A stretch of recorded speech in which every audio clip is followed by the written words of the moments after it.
J'ai choisi d'intituler cette présentation « Territorialité en conflit pour la gouvernance de l'eau ».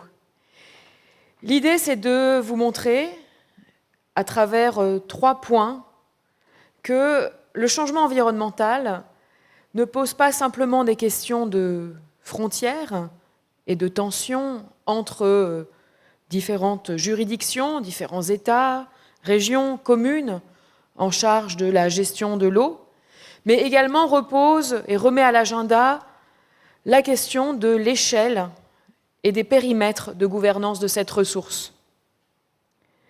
Finalement, les acteurs, quels qu'ils soient, à leur manière, parfois plus ou moins discrètement, se posent cette question centrale: à quelle échelle et selon quel périmètre doit-on gérer la ressource en eau? J'ai écrit volontairement « doit-on », non pas parce que moi, comme chercheur, je me pose la question de la bonne échelle, mais parce que l'on observe de plus en plus le débat sur le bon niveau dans la société, dans la sphère politique, autour de la gouvernance de l'eau. Et c'est ce débat-là que je souhaiterais éclairer avec vous ce soir. Je voudrais commencer par vous rappeler que jusqu'à il y a finalement assez peu de temps dans l'histoire moderne, notre histoire politique moderne, la gouvernance de l'eau est finalement restée étroitement enchâssée dans les territoires nationaux. Ce que le juriste américain Harmon a justement qualifié à travers sa doctrine, où l'eau et la ressource en eau n'est qu'une extension finalement de la souveraineté nationale. Cette vision-là des choses se trouve de plus en plus contestée à 2 niveaux. Évidemment, on le sait bien, parce que l'eau n'a pas de frontières communales, pas de frontières régionales ou nationales, mais également parce qu'il y a une envie, un besoin, en tout cas des stratégies de développement, de politiques internationales communes qui gouverneraient dorénavant la ressource en eau. Alors je vais vous emmener en voyage à travers 3 types de territorialisation. Ce que je qualifie tout d'abord d'hyper-territorialisation.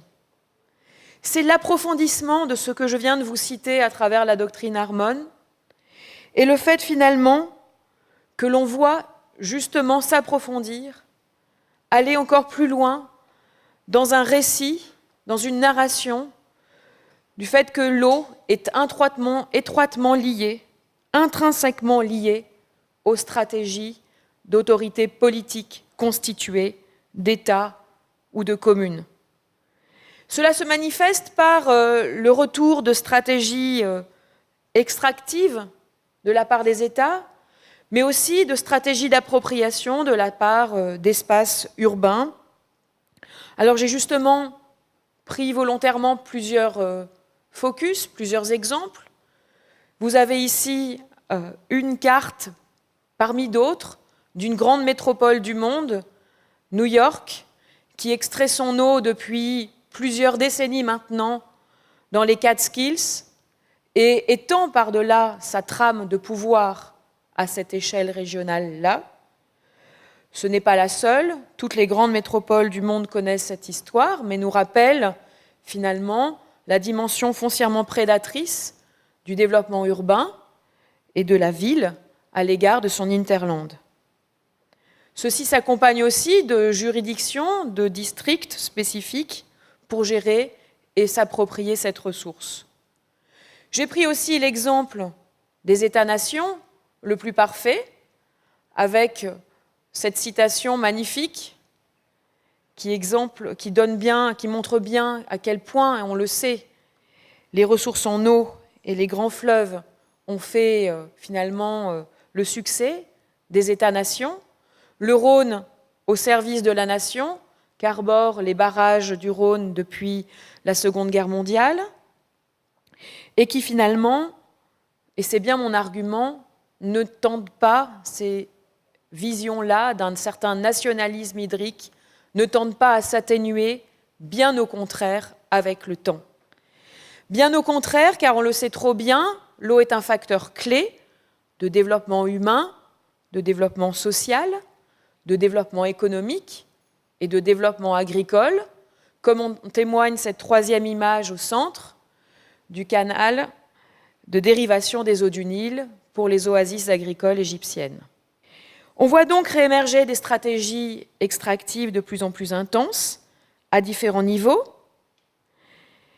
et qui se mêlent à l'élévation d'un stress hydrique et laissent inévitablement devant nous des scénarios, parfois alarmants, parfois rassurants, d'émergence de tensions de plus en plus fortes, mais aussi de facteurs de coopération incontournables entre les États pour assurer un développement qui soit à la fois dans leur intérêt et justement qui n'entrave pas à leur sécurité. Ça y est, j'ai lâché le mot, celui de sécurité. Il convient de souligner que les États eux-mêmes mettent en scène cette dépendance à leurs ressources en eau. C'est ce que l'on qualifie de sécurisation et qui, sous cet angle-là, n'est ni plus ni moins que une remise au centre du débat de l'État-nation comme le périmètre, finalement, d'une dépendance et d'un intérêt manifeste pour cette ressource commune. Alors on voit bien que le mythe d'effacement des frontières, qui avait pu quelque part tous nous animer à la chute du mur de Berlin, eh bien avec le retour de murs, le retour d'intérêts bien compris, eh bien ce mythe des années 90, il est maintenant bien loin, et c'est pour ça que je l'ai qualifié d'hyper-territorialisation. Le deuxième focus, c'est ce que je qualifierais de néo-territorialisation.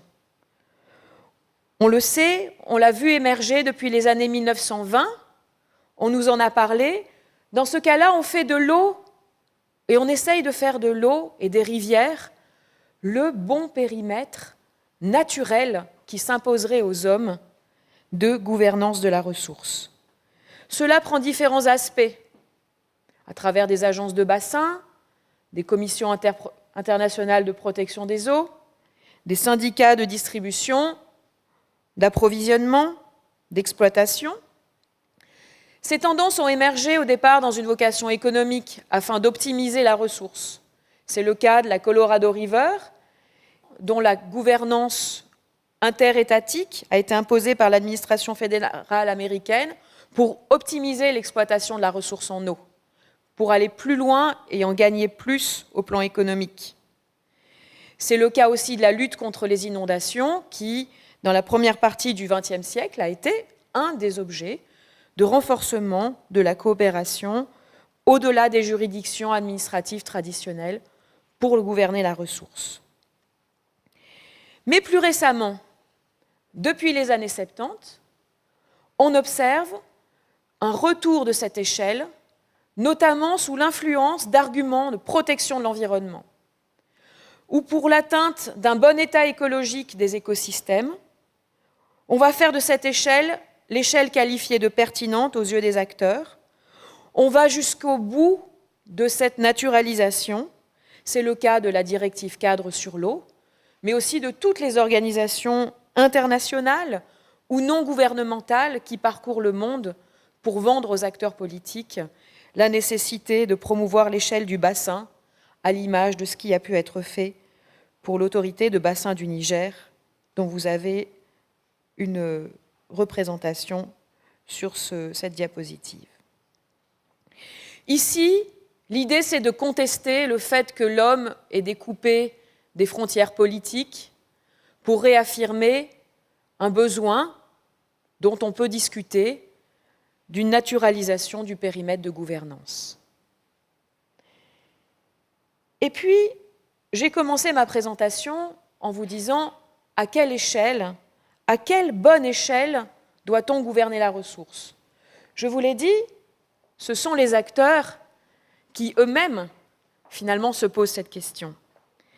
Eh bien, il y a une dernière tendance qui émerge et que je qualifie de post-territorialisation, qui, quant à elle, vise à nous dire, attention, ce n'est pas l'État qui est pertinent, ce n'est pas la commune, ce n'est même pas l'autorité de bassin. Il faut dépasser tout cela, dépasser cette échelle régionale. Ce qui est pertinent, c'est la planète. Tout comme la planète est l'échelle de gouvernance pertinente pour le climat, pour la biodiversité. C'est le paradigme en arrière-plan de l'essor de la gouvernance mondiale de l'eau, dont, à la manière de Manuel Fischer, je vous donne ici une représentation sous la forme d'un réseau. Je ne l'ai pas faite moi-même, ce sont les politologues Baumgartner et Paul Wassel qui l'ont produite, où vous voyez différentes strates, cette complexité qui nous montre d'ailleurs différents niveaux de globalisation de la gouvernance de la ressource en eau. La strate du plus bas, des individus, des États, à une échelle méso-intermédiaire, la bulle jaune des organisations non gouvernementales travaillant sur l'eau, telles que Greenpeace, le WWF et bien d'autres.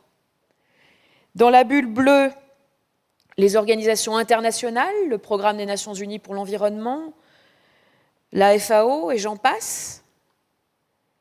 Dans la bulle verte, les traités et les organisations qui supportent la constellation, le complexe de régimes qui tournent autour de la question de l'eau. Et puis en rouge, les organisations privées comme l'Association internationale de l'eau ou bien d'autres, qui elles aussi visent à produire des normes et des cadrages à l'échelle planétaire. On voit là que toutes ces organisations pourraient en faire l'histoire, mais si on prend la longue histoire de la gouvernance de l'eau, et là je la prends sur plusieurs siècles, c'est quelques secondes de notre histoire où l'on a pu observer cette éclosion, cette globalisation extrêmement rapide des enjeux de gouvernance. Et puis au-dessus, il y a ce qui fait le réseau, ce qui lui donne une certaine consistance. Au centre, on y voit l'organisation, le réseau UN Water, qui a justement été constitué comme un réseau. Est-ce que le Geneva Water Hub, puisque telle est la question aujourd'hui, serait plutôt dans le jaune, du côté des organisations non gouvernementales, ou un centre du réseau, comme d'aucuns en affichent l'ambition? L'avenir nous le dira. Car la question est bien de savoir maintenant, à travers cet univers de gouvernance globale fragmentée, quel sera le futur vers lequel nous allons. Est-ce que ce sera celui de la consécration d'une communauté scientifique mondiale, avec ses jeux de pouvoir, comme un GIEC, un IPCC de l'eau? Est-ce que ce sera la grande organisation mondiale de l'eau dont d'aucuns rêvent? Est-ce que ce sera un réseau? Car c'est aujourd'hui comme ça que le pouvoir se tisse à cette échelle-là. Bien d'autres formes encore, l'avenir nous le dira. Mais en tout état de cause, et je conclurai ainsi, ce que j'ai voulu vous expliquer, c'est que ces trois tendances ne sont en aucun cas, quelque part, ne se supplantent pas au fil du temps. Toutes sont en train de s'exacerber sous l'effet de différents leviers simultanément. Elles sont pour une part complémentaires. Lorsque, par exemple, des organisations internationales promeuvent l'échelle de bassin, elles sont pour une part contradictoires, car tout cela tourne aussi sur la place que l'on veut laisser aux États, aux politiques, dans ce nouveau schéma de gouvernance. Dans tous les cas, le changement environnemental implique une géopolitique qui n'est pas une géopolitique des tensions interétatiques seulement, mais qui est une géopolitique des échelles. On redistribue les cartes, on ajoute de nouvelles cartes, on change d'atout, on redistribue le pouvoir, on inclut et on exclut. Reste encore à comprendre comment, effectivement, ces jeux d'échelle permettent de mieux préserver la ressource, ce qu'elles produisent effectivement sur le terrain, qui sont les gagnants et perdants de ce vaste jeu d'échelle, les États, individus, usagers, firmes. Voilà le vaste champ de recherche qui s'offre encore à nous. Je vous remercie.